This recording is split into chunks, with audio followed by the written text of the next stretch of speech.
Welcome to the Vision for Life podcast, an ongoing conversation between the pastors of Fellowship Denver and the church at large.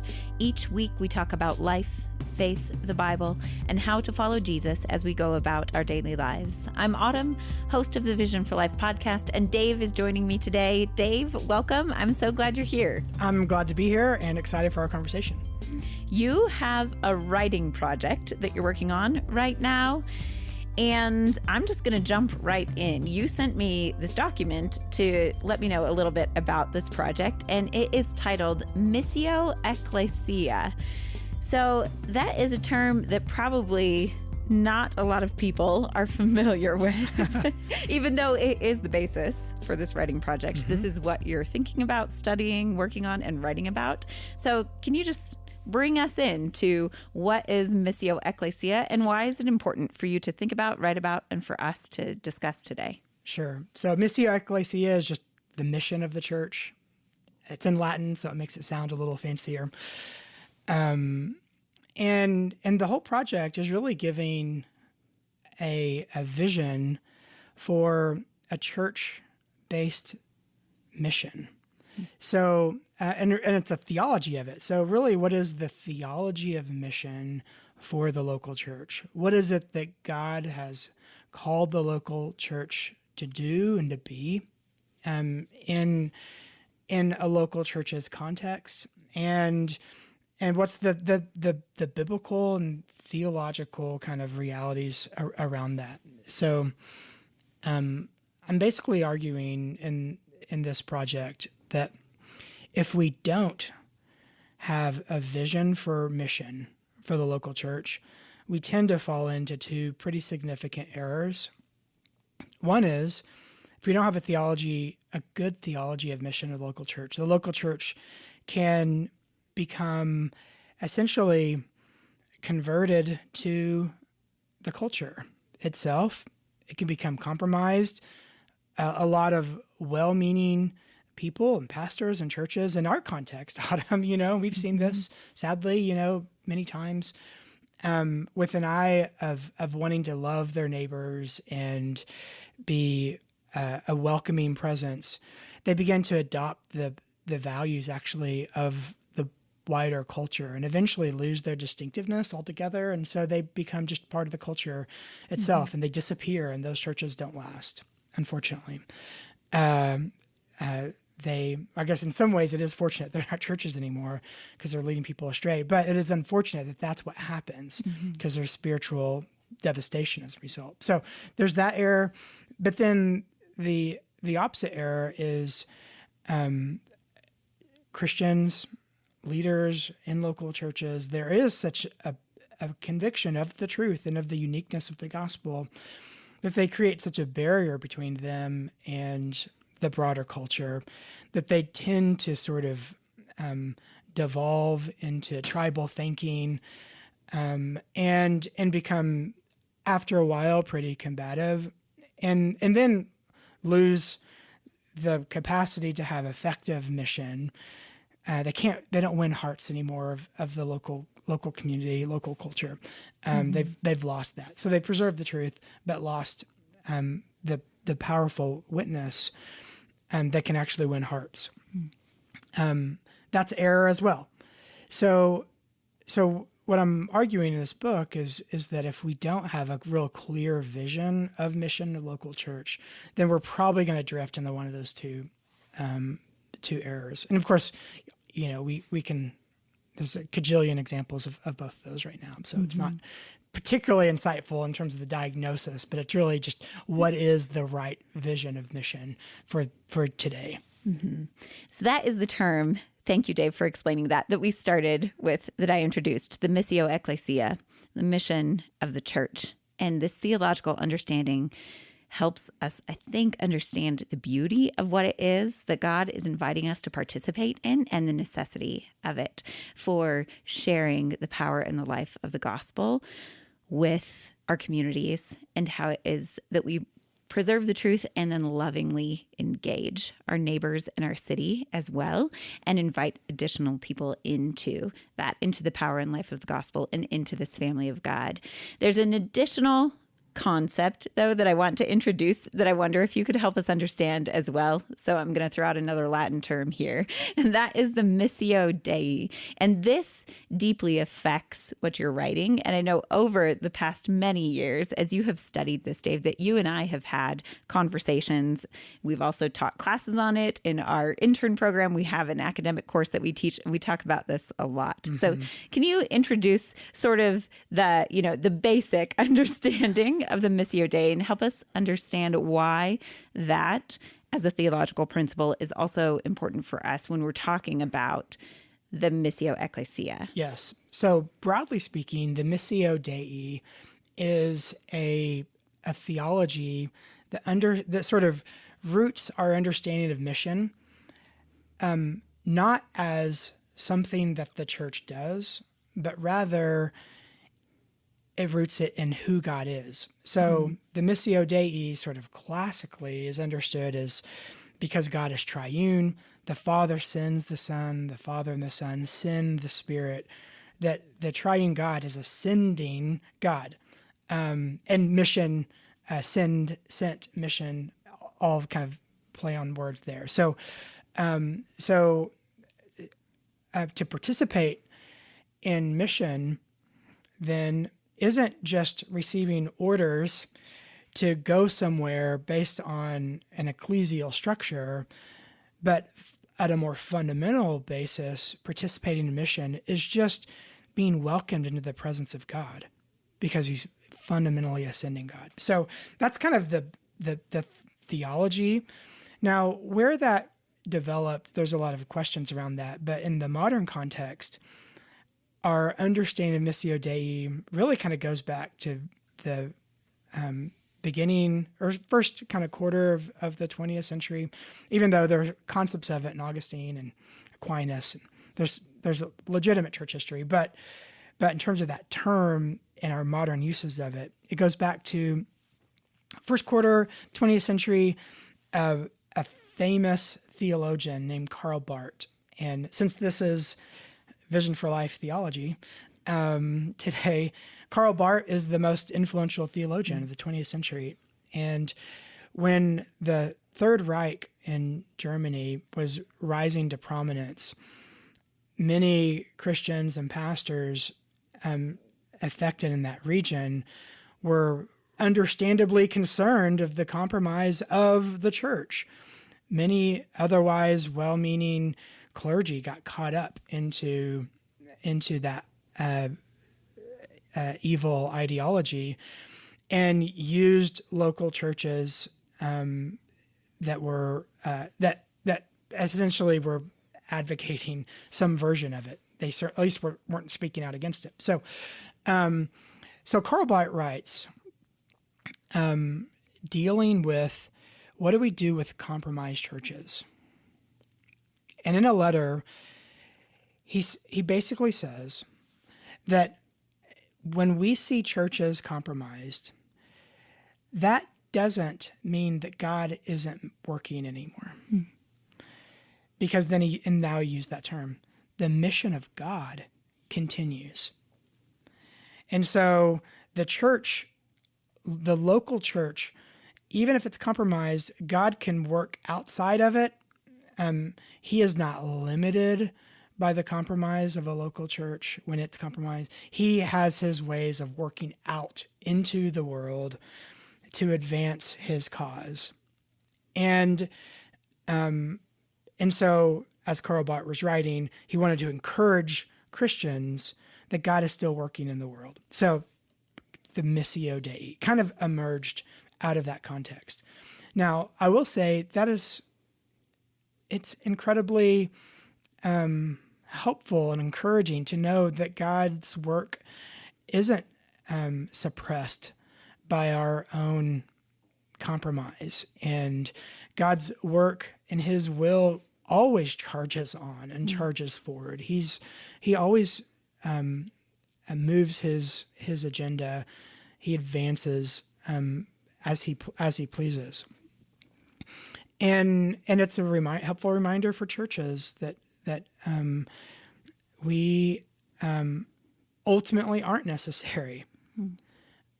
God, if he wants to, can remove his lampstand. This is the book of Revelation. God can remove his presence within a church if they no longer desire to be led by him. He can remove his presence. And when he does so, that doesn't mean that his presence and movement in the world stops. It doesn't. So that's the Missio Dei. Now, as the idea progressed in the 20th century, it became more and more radicalized. The terms began to shift such that the Missio Dei was code for we need to Christians and the church just need to participate wherever there's political advancement and movements in the world. So if there's anything that can be sort of interpreted as movements towards justice in the world, that must be God at work in those political movements. And so the church then must meet those political movements and participate in them and advocate for them. And in the 1950s and 1960s, many churches did that and wound up participating in a lot of really brutal revolutionary movements that killed a lot of people, and people were calling that Missio Dei, and obviously it wasn't. So, so the term Missio Dei became sort of code for just political involvement, revolutionary involvement. So that didn't have really anything to do with the uniqueness of Christ, the supremacy of him, conversion to Jesus.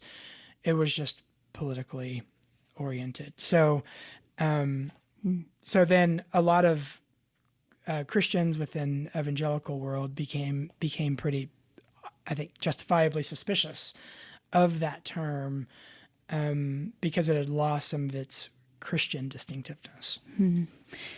So historically, the Missio Dei really came about as a concept that the modern church then latched onto, or what has become the modern church latched onto, vis-a-vis this introduction by Karl Barth that the Spirit of God, and what he was contending is that the Spirit of God is living and active even when the people who purportedly are a part of God's mission are clearly compromised. That does not mean that God's Spirit is not moving. It does not mean that God himself, that his mission is unable to move forward or that he is compromised. I think it's interesting, Dave, there is this aspect of the work of the Spirit that is always a little bit nebulous to me. The Hebrew word, I think, for spirit that is primarily used is ruach. And then in the New Testament, the word that is primarily used is pneuma.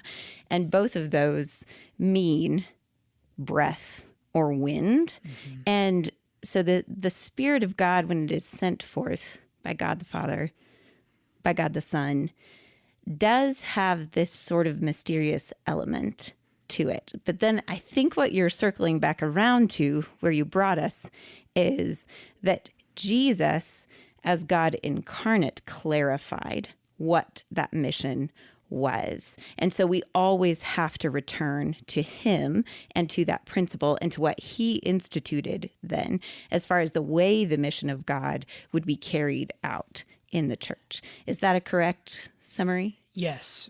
I think it would be a fair diagnosis to say that at some point along the way,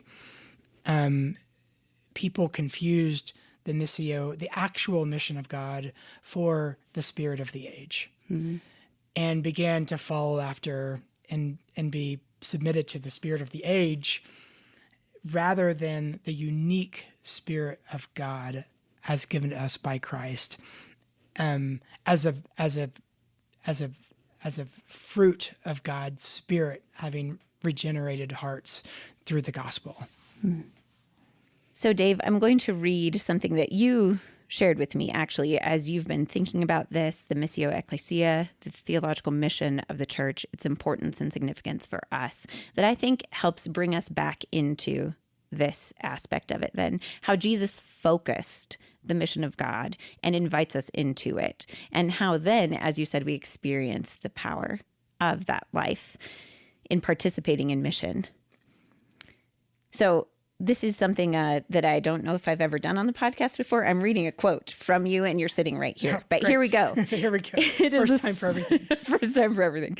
It is a sobering reality that God the Spirit uses the church in mission and not the other way around. The church does not wield God the Spirit as its tool to do with as it pleases.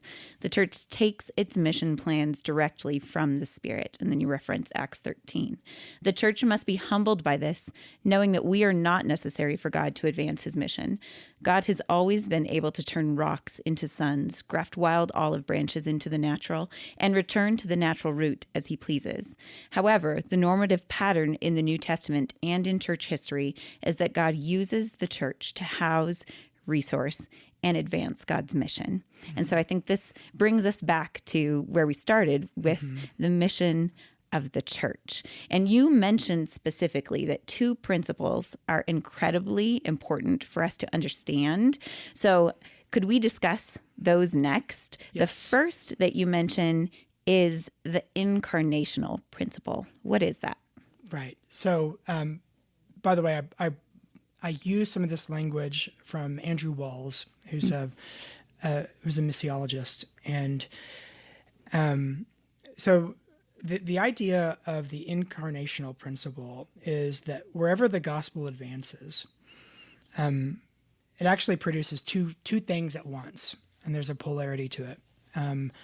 One is incarnational principle, which is, as you might guess, that the gospel in its articulation, as it goes to new areas, all of this is sort of predicated on that Jesus called his disciples to go into different nations. So different groups of people who have unique cultures and ways of thinking and ways of organizing society that's distinct from each other. So different nations. So that everywhere the gospel advances, there has to be something about that message that actually makes sense to those people in those unique cultural settings, such to where it actually there's something about it that rings true or that makes sense within their own cultural framework. So this, of course, is built on the reality that God sent his son, and Jesus took on flesh, and by taking on flesh and living within a particular people, a particular culture, a particular time, particular language, he was in some ways limited, which Jesus talked about that, by that, assuming that flesh and being a part of a particular culture. He was limited by it, but he was able to communicate the reality of the gospel to those people in a way that made sense to them. So, and then at the end of Jesus' ministry, he says, as the Father sent me, so now I send you. So there is this expectation that the gospel message and ministry of the gospel has to make sense to people in the culture. Another way of saying it is that there's almost like a homing effect, meaning like there's something about the message that should feel like home to someone. I don't know if that's true, but I feel like it ought to be true. Part of this is based on an understanding of the Imago Dei, that God made people and therefore communities of people in their image. And of course, they're broken and sinful and rebellious, but there's still some sort of remnant of the Imago Dei that exists within people and communities. And so there's some aspect of how they do life that isn't all terribly bad. Mm-hmm. They're experiencing some form of God's intent and design for them. So there's something about the gospel that brings that to the surface, that they go, oh yeah, that feels like home to me. Yeah, so when the gospel enters an indigenous culture, then those intuitive aspects, that's the word you used before, those intuitive aspects are what align with that. Because God also mandated when he created people that they go forth and create cultures and build things. And so as people do that, even though there is the corruptive effect of sin because of the fall, there's also this preservative effect of the Imago Dei. And so the gospel should ring true to that. Yes, yeah, it brings that to the surface. another way of thinking about it is that the gospel, one of the metaphors Paul uses is new creation. And so it creates something anew. But another metaphor, this is what Jesus uses, is that the gospel actually brings someone back home. Mm-hmm. It's the prodigal son. And so it's actually coming back to a place that I've been gone for such a long time, but it's actually coming back. And so I think this principle is sort of leaning onto a return home. Even if it's a home you never, like, it's like a distant dream. It's like, but I had that dream once, and that feels right to me. Mm-hmm. Dwelling in Jesus, yes. Even as he dwells in you. Yep. Mm-hmm. Mm-hmm. So this incarnational principle, then, based on the person of Jesus in this example and the way he entered into a culture and took on even the trappings of that culture, is important for the church then to understand, because we exist in that way. We exist in a particular place. We speak a language. We wear certain clothes. We go about our days in a way that is very conditioned by our culture. And so these aspects of the gospel should ring true to us in certain ways that resonate with the way we were actually created. But in other ways, and this introduces the second principle, Dave, that you mentioned, in other ways, the gospel really contradicts what we experience in culture. And so it does create this polarity that you mentioned. And that second principle is the pilgrim principle. And what is that? It's that Jesus, in every culture, and the gospel, when it's proclaimed, as it goes to every culture, it challenges fundamental assumptions. It is a proclamation that Jesus is Lord, and that all the other claims of lordship that exist within any culture are false. And other claims of lordship are reduced to idolatry. And that's offensive. It's offensive. And so the pilgrim principle is that the gospel immediately makes people outsiders. That once you receive it and accept it, then you are now in exile. You're a sojourner. In some ways, the gospel should feel intuitive and it should feel like home, but in other really powerful ways, it actually kicks you out of your home. Your home now is a different place, and your short days on this earth are going to be uncomfortable. You're never going to fit in. Jesus' teaching challenges every culture in really specific ways. And so the gospel brings into question key beliefs, loves,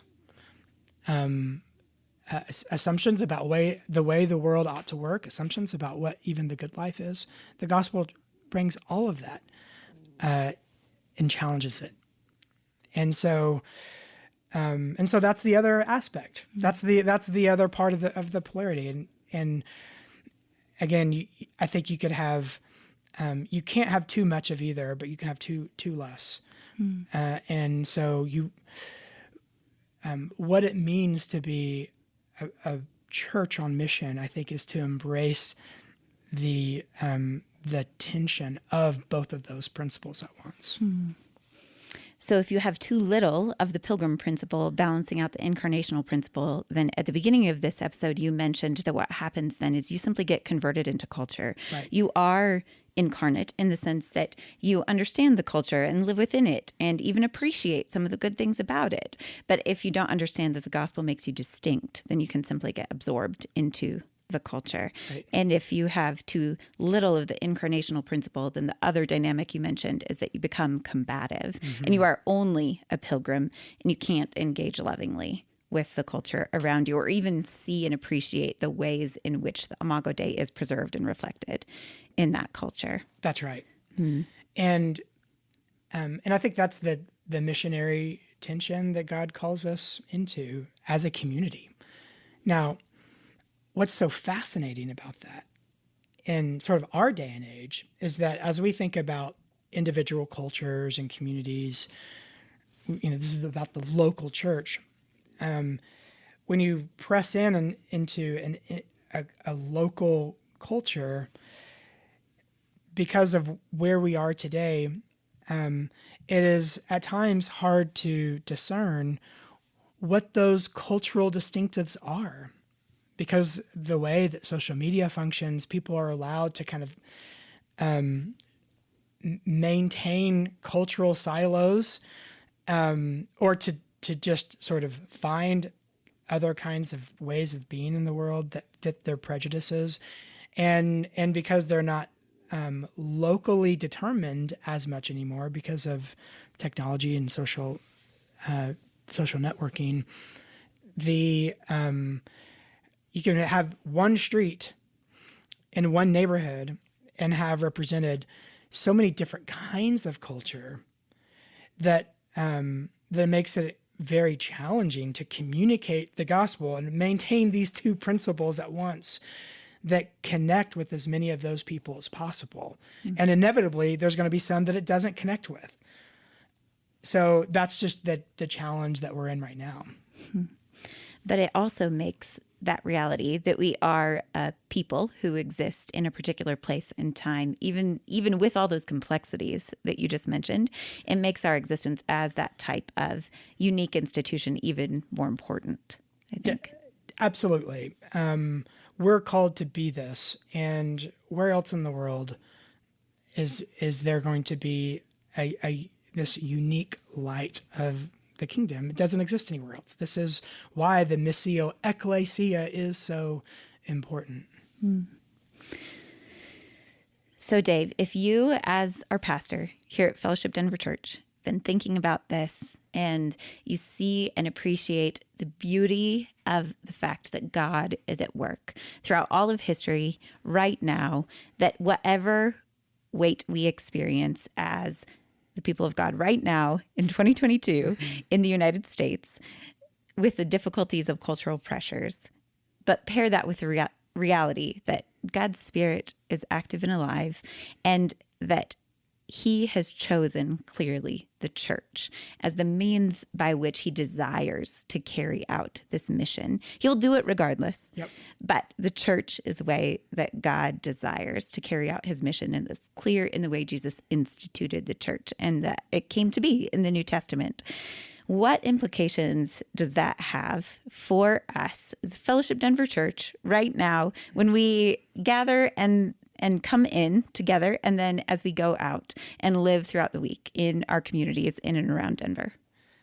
I think a huge implication of this for disciples of Jesus who are part of Fellowship Denver, who are just trying to be faithful to Jesus day in, day out here, is that to be faithful to God's call and mission in our lives as a community means that